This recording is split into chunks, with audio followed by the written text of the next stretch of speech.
Buenas tardes y muchísimas gracias, José Luis. Me encantó que me invitaras a estas jornadas y conocer, pues eso, estas actividades que la verdad es que me parecen súper interesantes.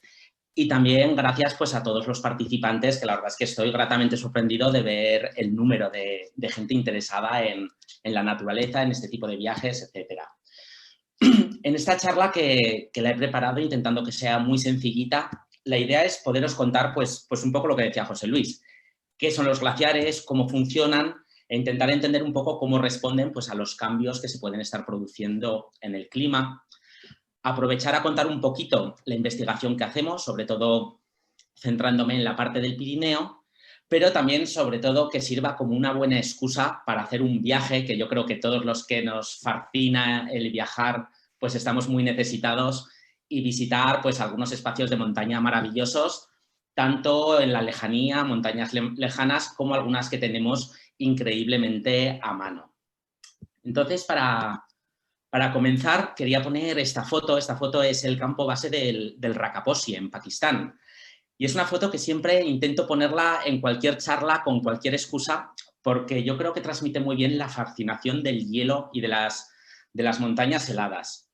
Yo trabajo estudiando glaciares en gran medida, pero desde luego no es porque sea investigador. O sea, es el hecho de que haya glaciares, el que haya montañas, es lo que me ha hecho que quisiera ser geógrafo y que luego ya por avatares de la vida pudiera acabar como investigador. Porque desde luego siempre me ha interesado mucho conocer estos espacios tan fascinantes. Las bases de los glaciares, que muchas veces es el principio de una gran aventura, o muchas veces puede ser la culminación de un viaje magnífico.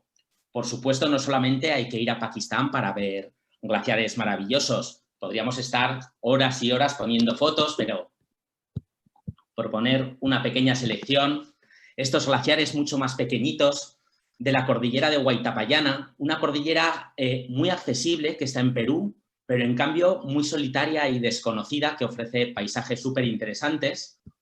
O, por ejemplo, tener la suerte que en los Pirineos, se podría decir que es casi como nuestro jardín de atrás de casa, poder todavía disfrutar pues, de unos paisajes tan únicos y espectaculares como nos ofrecen estas masas de hielo, que luego veremos con un poquito más de detalle. Pero también respondiendo un poquito a la pregunta a la cuestión que hablábamos con José Luis, cuando te preguntan qué es un glaciar, yo creo que casi todos lo sabéis, pero bueno, vamos a centrarnos un poco en qué es un glaciar. Un glaciar sencillamente es una masa de hielo que puede tener muchas formas, pero que lo que es fundamental para que lo podamos llamar glaciar es que tenga movimiento, sea un glaciar que se mueva. Su origen es que están en zonas lógicamente frías, en los que la nieve que cae en la temporada fría puede aguantar durante toda la época de fusión. Por lo tanto, esta nieve se va transformando, densificando en hielo, y al estar en espacios normalmente en pendiente, tienden a fluir ladera abajo, dando lugar a este movimiento que hace falta para que sea un glaciar, excepto en una pequeña excepción de tipos de glaciares que luego os explicaré. Los glaciares ocupan el 10% de la superficie. Espera un segundo, Jordi. Por favor, Estela, desconéctate porque si no te estás metiendo en la conversación. ¿Continúo? Sí, puedes continuar. Vale. Bueno, pues como decía, los glaciares ocupan el 10% de la superficie terrestre, fundamentalmente en las latitudes más septentrionales o meridionales.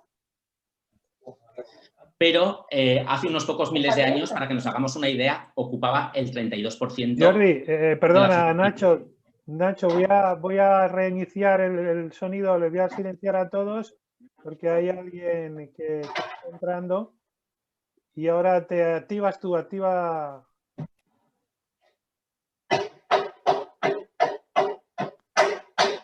Espera un segundo, por favor. Tranquilos. Que es que alguien a veces pasa. Ya te estoy pidiendo reactivar, he silenciado otra vez a todo el mundo. Ahora. Vale, muy bien. Disculpad. Bueno, acabamos de definir muy brevemente lo que es un glaciar y explicar eso, que ahora ocupa un 10% de la superficie de la Tierra, pero que hace unos pocos miles de años, entre 20 y 40.000 años, ocupaba el 32% de la superficie. Existen muchos tipos de glaciares y con formas y morfologías muy distintas. Los primeros, pues, pueden ser los más grandes, los inlandsis, estos que tienen unas dimensiones casi continentales, como puede ser Groenlandia, que aparece en la fotografía de la izquierda, o la Antártida. Y luego, cuando son un poco más pequeños, en torno a 50.000 kilómetros cuadrados o menos, pues hablamos de casquetes polares. Un ejemplo muy típico y bastante accesible también, pues podría ser el glaciar del Vatnajökull en Islandia, que tenemos aquí en la imagen. Seguramente, la idea de glaciar más típica que podemos tener en la cabeza son los glaciares de valles. Son glaciares en los que el hielo se forma en la parte alta de las montañas, y este hielo, al fluir hacia abajo, pues ocupa valles, formando estas lenguas, como la fotografía de la izquierda, que es el Gletscherhorn en Suiza, o la fotografía de la derecha, que es el frente del glaciar que baja de la montaña del Kazbegi en Georgia. Otra variante de estos glaciares, que a mí me encantan y para mí son mis favoritos, son los glaciares de piedemonte. Son aquellos que tienen tal extensión que son capaces de salir de los valles. Entonces, al encontrarse en una superficie más plana, lo que hacen es desparramarse en el entorno, formando estos abanicos tan interesantes como el de la fotografía de la izquierda, que está en el norte de Groenlandia, que se llama el glaciar Pata de Elefante, por motivos yo creo que bastante obvios. O un glaciar que yo en geografía lo estudiaba muchísimo, el de la derecha, que es el glaciar de Malaspina, en el sur de Alaska, uno de los glaciares posiblemente más dinámicos que hay en la Tierra. Y finalmente están los glaciares de circo, que se producen cuando los brazos que conforman un glaciar grande se van desagregando, se van quedando aislados en las partes más altas de las montañas, y el hielo ocupa las partes más altas, que se denominan circos de montaña. Entonces, esto se produce, pues eso, en zonas como pueden ser cualquier montaña en fase de deglaciación, como puede ser la fotografía de la izquierda en los Alpes, que es una variante de los glaciares que hay allí, o, por ejemplo, el glaciar de la derecha, que es el glaciar de Infiernos en el Pirineo, que es el único tipo de glaciar que tenemos en nuestras montañas, en las montañas del Pirineo.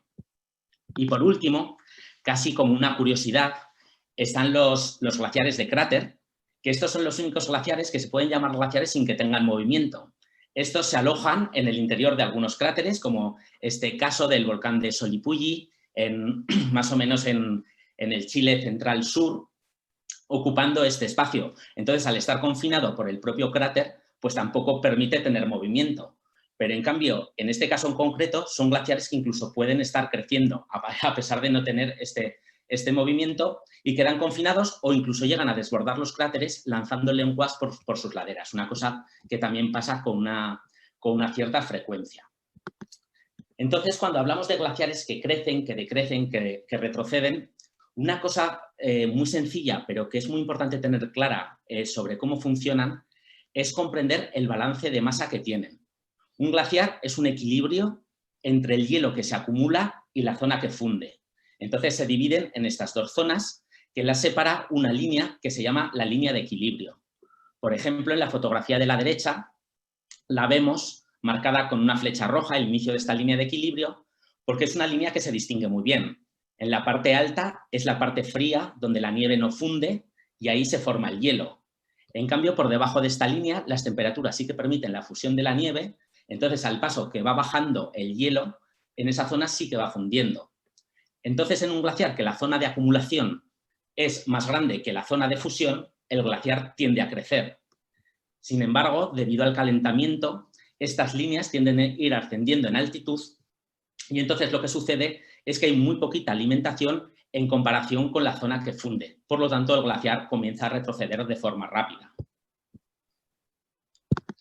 Lo que nos está sucediendo ahora mismo en el planeta es que estamos en una fase clara de calentamiento térmico, como todos o la mayoría de vosotros sabéis. Esto se indica en este mapa con los colores rojizos. Aquellas zonas rojas o los rojos más intensos son las zonas en las que las temperaturas están subiendo más entre 1988 y 2017. Entonces, prácticamente todas las montañas del planeta están sujetas a este proceso de calentamiento. De hecho, las montañas tienden a calentarse incluso más que las zonas bajas. y esto lleva a un descenso generalizado de los glaciares en el mundo. Por ejemplo, estas figuras lo que hacen es resumir toda la información que se está tomando de glaciares en el mundo. En muchísimos glaciares, en miles de glaciares del planeta, se está midiendo su balance de masa. Esto se envía a Zúrich, a un centro donde se interpretan y procesan los datos, y salen estas gráficas en las que las barras rojas hacia abajo indican años en los que la pérdida global del planeta ha sido, o sea, lo que han dominado han sido las pérdidas, mientras que las barritas azules lo que nos indican son años en los que había podido haber un posible incremento. Lo que podemos ver es que desde 1950 hasta la actualidad apenas ha habido 5 años en los que ha habido incremento. Y si estas líneas las ponemos en una forma acumulada, que sería la gráfica derecha, vemos que lo que domina es claramente un descenso de la masa de los glaciares. Y lo que preocupa un poquillo es que si vemos a partir de los años 80 o 90, es que la curva del descenso se ha agudizado de una forma bastante marcada. Un caso bastante extremo que pasa en muchas montañas, entre ellas en el Pirineo, es que cuando hablábamos antes de la línea de equilibrio, la zona de acumulación y de fusión, es que directamente la zona de acumulación desaparece. Este es el glaciar de Vignemale, el glaciar de Ossú en el Pirineo francés, y la parte derecha de la fotografía sería la parte superior del glaciar. Entonces aquí debería de haber acumulación y no la hay, por lo que ya no hay ningún aporte de hielo. Estaríamos hablando que los glaciares son prácticamente un cubito de hielo dejado al exterior fundiéndose lentamente. Pero además en esta fotografía podemos apreciar otro proceso que es bastante interesante, que le vamos a dedicar un poquito de tiempo. Es que si os podéis imaginar que esta zona de fusión tiene un color mucho más oscuro porque el hielo está muy mezclado de sedimentos. Entonces, este color oscuro lo que hace es reducir mucho la reflectancia del sol y lo que hace es calentarse mucho más. Esto es simplemente, pues si en verano llevamos una camiseta oscura o una camiseta blanca, veremos que con una camiseta oscura no refleja nada la luz y entonces absorbemos energía. Y esto acelera mucho la fusión. Y esto es un elemento que lo que hace es acelerar la fusión que procede que igual inicialmente se genera por un incremento térmico, pues esto es un hecho que lo acelera. A veces, no solamente es por la propia dinámica del glaciar estos cambios en la coloración. Por ejemplo, en zonas volcánicas tenemos aquí en la foto superior izquierda el glaciar que es bastante conocido, el volcán que es bastante conocido, Nevado del Ruiz.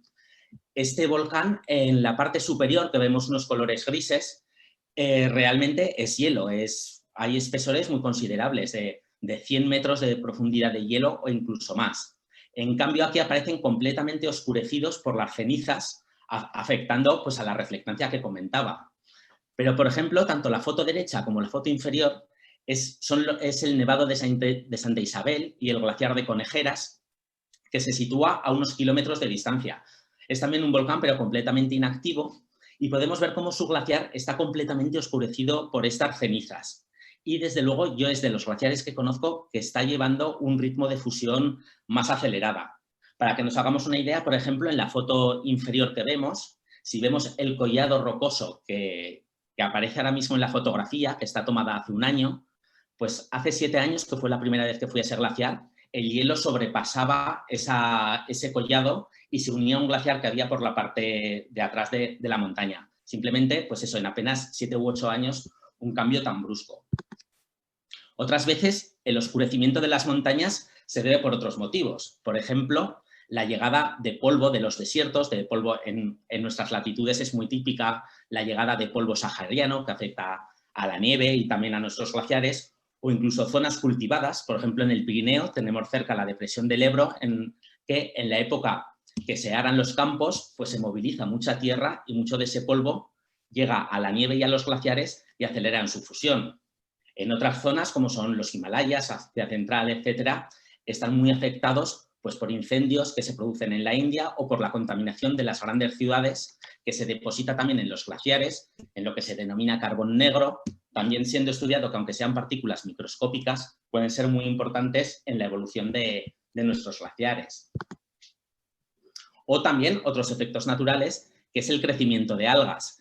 La más conocida posiblemente es la Chlamydomonas nivalis, en una foto a la izquierda en los Alpes austriacos, en la derecha cerca de la base ucraniana de la Antártida, Y es un crecimiento natural que no hay que irse tan lejos. En las montañas de España, en primavera, todos los años aparecen estas coloraciones rojizas sobre la nieve y también es un elemento que se ha estudiado que acelera la fusión. Simplemente todo esto pues, para haceros ver la cantidad de procesos distintos que afectan pues, en la vida de un glaciar, pero que sobre todo la evolución de las temperaturas o de la precipitación en forma de nieve van a ser las que más determinen pues los cambios que presenciamos. En las siguientes diapositivas os quería hablar un poquito de las consecuencias que puede tener el retroceso de los glaciares. Quizás esta es la figura un poco más complicada que voy a poner en toda la presentación, pero si nos fijamos en la línea azul es lo que se espera del comportamiento de los caudales de los ríos alimentados por los glaciares en un proceso de calentamiento y de deglaciación.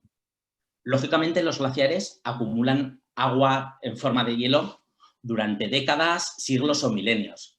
Entonces, que empiecen a fundir, lo que implica es que vamos a tener más agua disponible en el sistema, por lo que lo normal es que suban los caudales hasta llegar a un momento de pico y cuando se supera un nivel de deglaciación en el que los glaciares ya se han reducido mucho, sí que ya empezamos a tener menos caudales y a disminuir.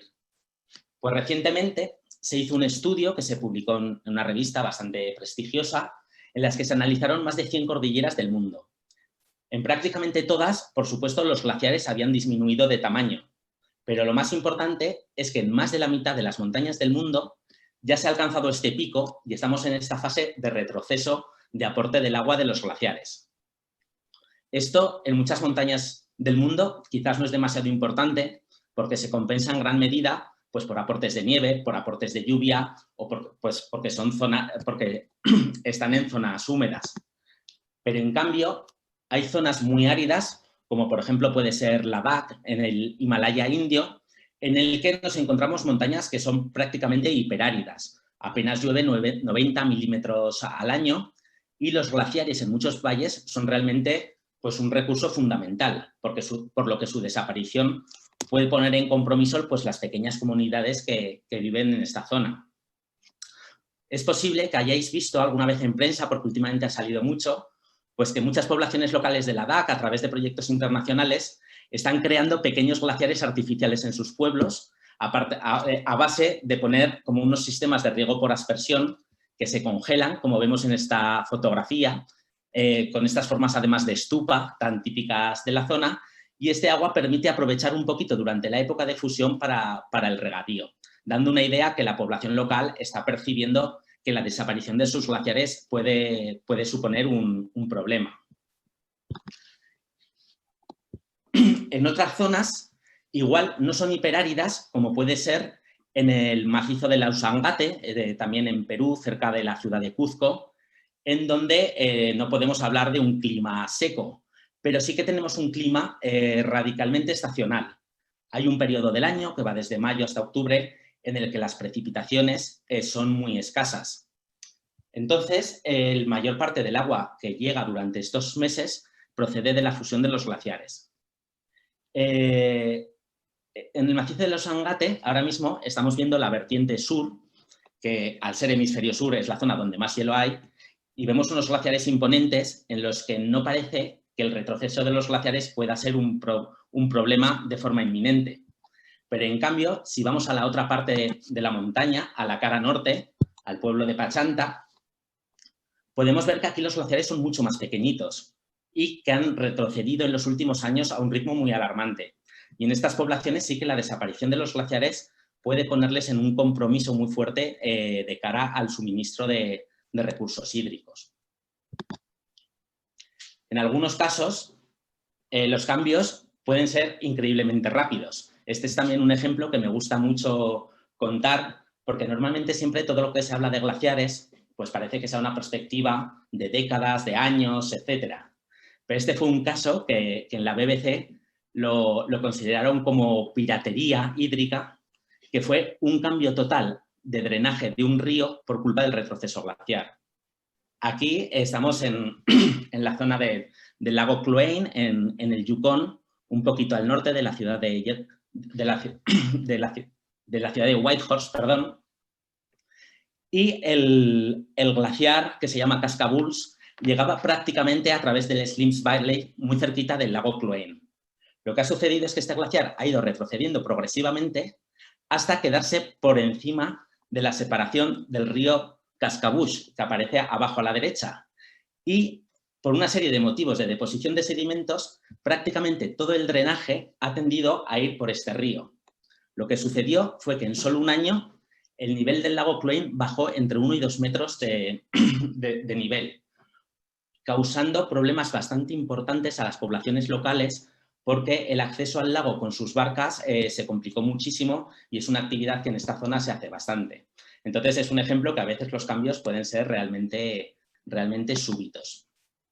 Además, en esta zona pasa una cosa muy interesante, que es que la zona en la que el glaciar ha retrocedido o las orillas del lago que han quedado ya expuestas a la superficie son unas zonas que contienen un sedimento muy fino de los glaciares. Esta es una zona con mucho viento y lo que hace el viento es arrastrar este polvo y depositarlo sobre el glaciar, acelerando el proceso de fusión, indicando un proceso en cadena que es bastante interesante. A veces los problemas ya no son solo hídricos, a veces son problemas de auténtica seguridad, porque el retroceso de los glaciares en muchas partes del mundo, quizás los casos más típicos se hablan de los Andes o del Himalaya, son un riesgo natural importante. En este caso, en esta fotografía, estamos en la laguna de Yaca, cerquita de Huaraz, en la Cordillera Blanca, y la fotografía lo que nos muestra es un típico lago proglaciar. Cuando retroceden los glaciares hay morfologías cóncavas que han sido producto de la propia erosión del glaciar que quedan expuestas y se rellenan de agua formando lagunas proglaciares. Prácticamente en todas las montañas del mundo podemos ver este tipo de lagunas. El problema es que estos lagos pueden adquirir tamaños muy importantes y que están contenidos, las presas que los retienen son los propios sedimentos del glaciar o las morrenas, que es un material muy inconsistente. Entonces, por una parte, a veces lo que puede suceder es que si crece muy rápido el nivel del agua, el sedimento que retiene el agua puede romper, creando desagües muy súbitos. O, por ejemplo, si os fijáis en esta fotografía, en el margen derecho, sobre los escarpes de roca, aparecen masas de hielo bastante importantes, que se llaman seracs, que pueden ser muy inestables, porque además también tenemos que recordar que esta es una zona sísmica, o también por el propio calentamiento el hielo puede coger plasticidad y tener movimientos súbitos. Pues bien, si estas masas de hielo, por ejemplo, se precipitan sobre el lago, pueden causar olas de tamaño muy importantes que se denominan tsunamis de montaña. El problema de estas lagunas es que si nos vamos a Google Earth y miramos la posición donde están, las líneas directas de drenaje de estas lagunas van directamente a la población de Huaraz, una población donde viven decenas de miles de personas. Por lo que os podéis imaginar, con el desnivel que hay, casi 2.000 o 2.500 metros de diferencia en una distancia muy corta y la cantidad de agua que se puede movilizar, esto puede causar un auténtico desastre. De hecho, en los Andes peruanos, este tipo de accidentes ha costado la vida de decenas de miles de personas durante el siglo XX. Afortunadamente, ahora estos lagos están mucho más controlados, hay servicios de glaciología muy buenos, con cooperación internacional y con investigadores peruanos que están trabajando y que hacen un monitoreo muy bueno de estas zonas y que si es necesario, pues incluso llegan a hacer drenajes artificiales de los lagos para evitar este tipo de situaciones de peligro. Y, por supuesto, y esto no debido al retroceso del glaciar, sino a la combinación entre actividad volcánica y hielo, pues existe la posibilidad también de un peligro muy claro. Este es un caso pues muy paradigmático, diría yo, que es el de, volvemos al Nevado del Ruiz, en el que estos centenares de metros de hielo que se acumulan en sus cimas, pues están expuestos a una fusión súbita al entrar en erupción o en actividad. Esto ya pasó en los años 80, creando este agua de fusión rápido, una colada de barro y lodo, pues que sepultó la ciudad de Armero, como posiblemente muchos podéis recordar o habéis visto en distintos documentos, causando la muerte de decenas de miles de personas. Además, fue un evento que llamó mucho la atención porque porque había periodistas de televisión española en un sitio muy próximo, entonces atendieron muy rápido, fueron los primeros en llegar y fue muy documentado este tipo de este evento. Y por último, quizás nosotros tampoco le damos mucha importancia, pero para muchos habitantes de las montañas y los glaciares, para ellos son unos espacios con un importantísimo sentido espiritual. Para muchos, en los glaciares, en las montañas, viven sus dioses, sus ancestros, sus apus, y lo que están presenciando es que está desapareciendo su morada. El sitio donde viven los dioses, pues están desapareciendo.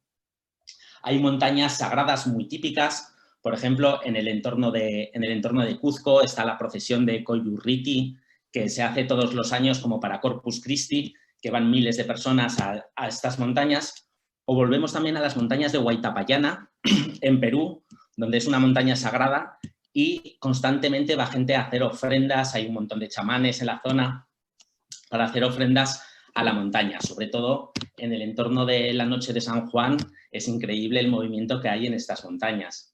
O, por ejemplo, otras montañas con un significado muy importante a nivel espiritual son unas montañas que a mí me fascinan en concreto, que es el Nevado de Santa Marta, que son los picos más altos de Colombia. Y si vemos en el mapa de la derecha, que apenas están a 25 o 30 kilómetros en línea recta del Mar Caribe. Pues ahí sus habitantes, arhuacos, taironas, etcétera, suelen llevar estos gorritos blancos que realmente representan los nevados que ven en la distancia. Y lógicamente, y viendo el paso de evolución de estos glaciares, pues estas moradas de sus dioses pues van a desaparecer en bastante poco tiempo. Y por último, pues bueno, pues el retroceso de los glaciares es indudablemente la desaparición y la pérdida de un paisaje único. A veces en sitios que son realmente desconocidos, incluso a veces un poco sorprendentes de saber que hay glaciares. Por ejemplo, en la isla de Papúa Nueva Guinea, el glaciar de Puncak Jaya, que vemos en la foto izquierda, que simplemente en el año 2010 mostraba este aspecto, un aspecto de un glaciar relativamente importante. Pues en un artículo bastante reciente que ha salido, han documentado su retroceso en estos últimos 8 años y podéis ver la secuencia de fotografías cómo esta evolución está llevando a un retroceso absolutamente dramático y a la desaparición de un paisaje tan único en un lugar tan especial como es este.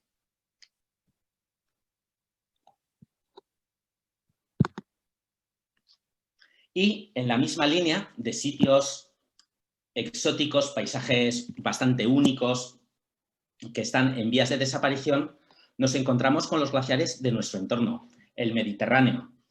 Como sabéis, pues hace un siglo y medio aproximadamente finalizó un pequeño periodo frío que se denominó la pequeña edad del hielo, en el que, debido pues, a cambios en la actividad solar, erupciones volcánicas muy importantes, etcétera, hubo una bajada de temperatura bastante generalizada en buena parte del mundo entre los siglos XVI y XIX, que llevó a que se glaciaran o que se desarrollaran glaciares bastante importantes en montañas mediterráneas de latitudes muy bajas, por debajo de los 43 grados e incluso de los 41, llegando a haber pequeños glaciares en el Atlas en Marruecos.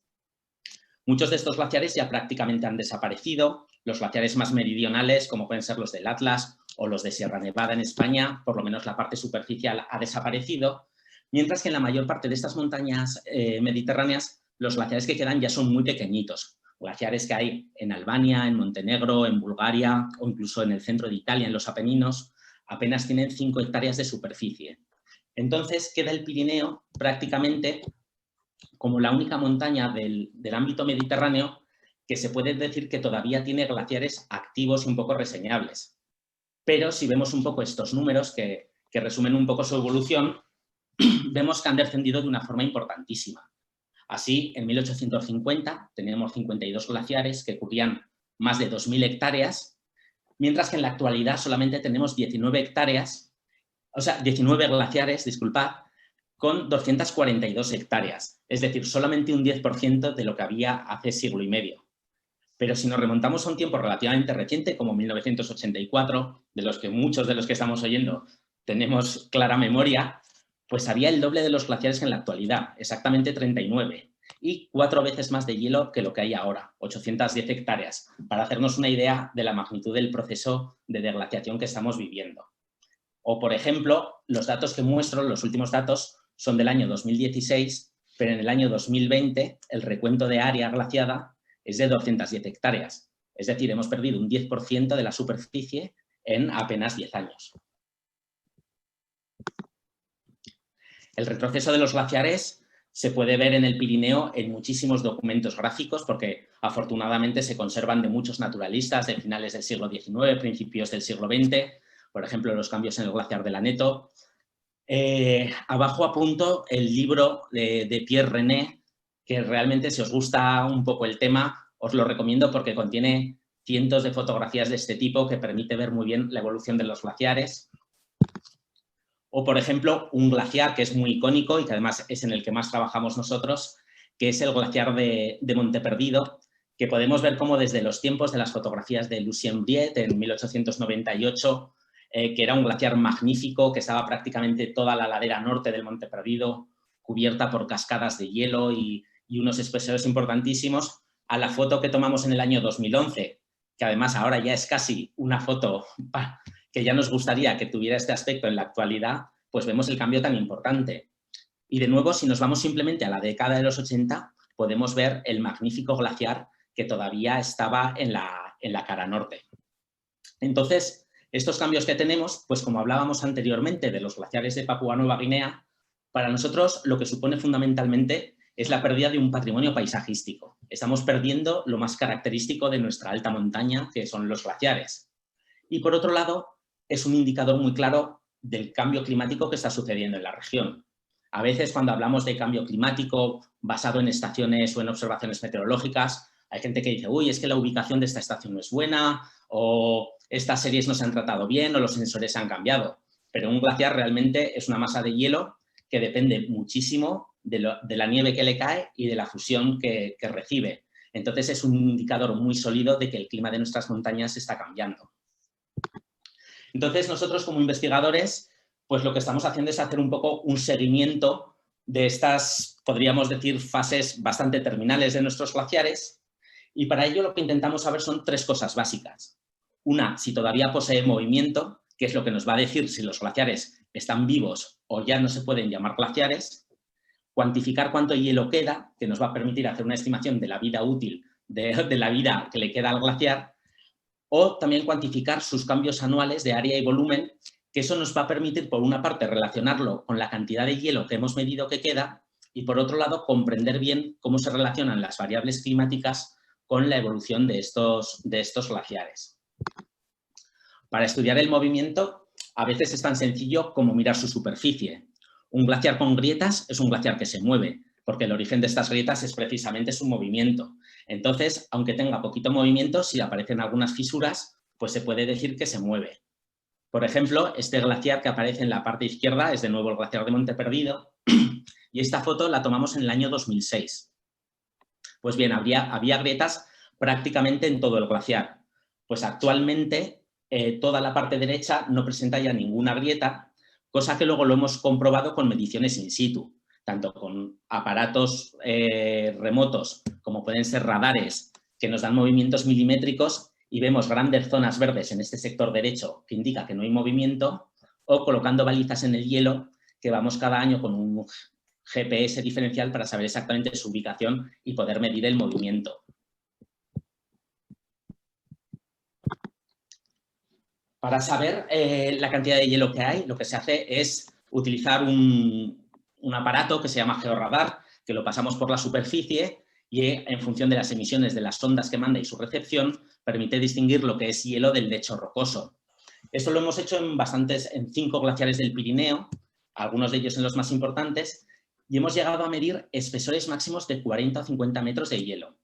Eso puede parecer bastante, pero cuando medimos la cantidad de hielo que se ha perdido desde los años 80, vemos que se ha perdido más de 50 metros. Entonces, incluso en las áreas...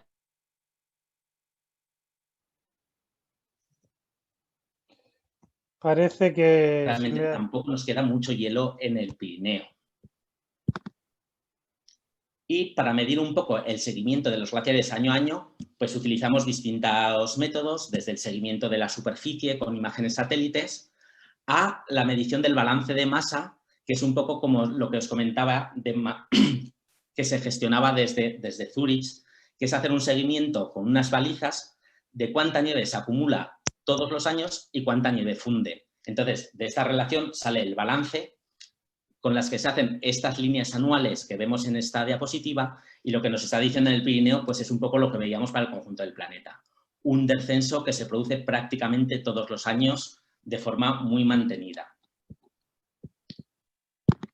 En el glaciar de Monte Perdido, que es en el que trabajamos nosotros, utilizamos otros métodos, que es el láser escáner terrestre, que nos permite, es un aparato que nos permite hacer cartografías de muchísimo detalle a nivel de centímetros, y comparando las cartografías de cada año podemos saber el volumen de hielo que ha cambiado.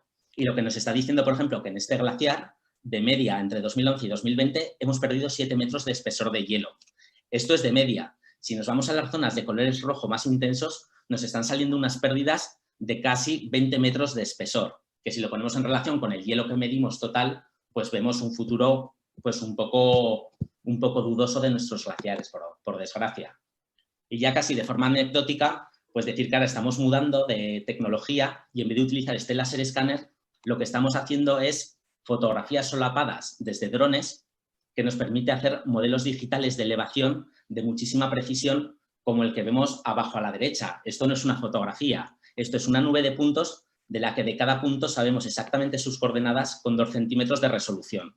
Entonces, podemos compararlo con cartografías de otros años y poder tener mapas muy detallados de cómo han cambiado los glaciares.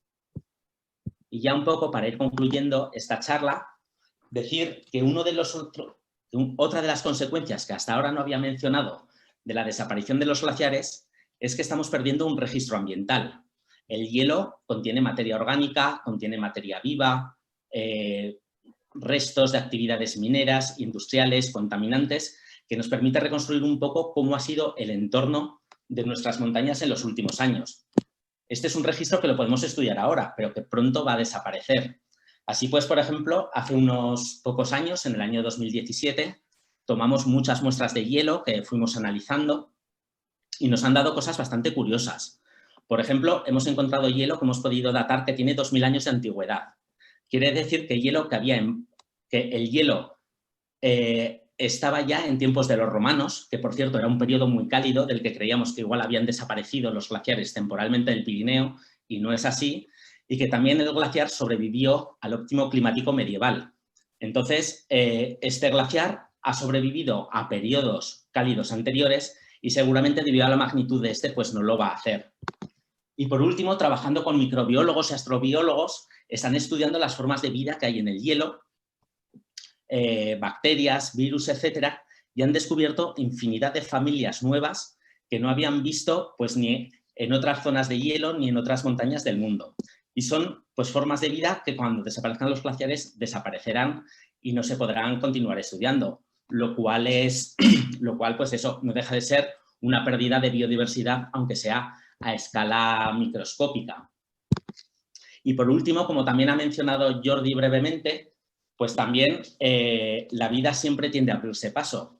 Entonces, otra línea que queremos estudiar es, una vez que desaparecen los glaciares, cómo se instala la vida. Cómo se instala la vida en lagos nuevos que están apareciendo en el Pirineo. Tenemos lagos que tan solo tienen 5 años de antigüedad y nos dan la oportunidad de estudiar las sucesiones que se producen dentro de un lago ecológicas desde el minuto cero, lo cual es muy interesante. O también en zonas desglaciadas poder ir viendo progresivamente cómo se van formando los suelos, cómo va colonizando la vegetación, etcétera, para poder ver un poco cuál va a ser el paisaje de nuestras montañas pues, en el futuro. Entonces, con esta fotografía de la campaña de campo que hicimos, de uno de los días de campaña de campo que hicimos el año pasado, acabo. Espero que os haya gustado, que hayáis visto alguna cosilla nueva y sobre todo que os hayan entrado ganas de visitar glaciares. Y recordando también pues eso, que tenemos glaciares muy cerquita de casa, muy bonitos y que es un momento muy bueno para ir a visitarlos en cuanto nos dejen por lo menos salir de las regiones. Así que nada, muchísimas gracias por vuestra atención.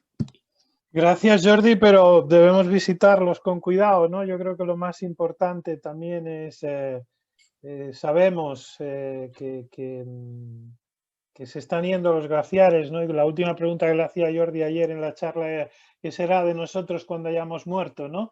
A ti te veo muy optimista porque dices que cuando hayamos muerto, matado los glaciares, volverá a la vida. No veremos esos paisajes, pero volverá a la vida de otra forma, pero ya nuestros hijos no podrán ver esos paisajes glaciares, ¿no? Sí, desde luego es, bueno, y posiblemente nosotros tampoco los veremos, o sea, es un elemento que lo vamos a ver desaparecer y sí, y de todas formas eso volverá a la vida, pero muy lentamente, o sea, es un proceso que la formación de suelos es muy lenta, muy esporádica, etcétera.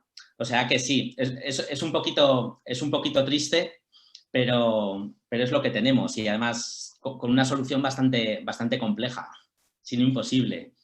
Muchísimas gracias, Nacho. Digo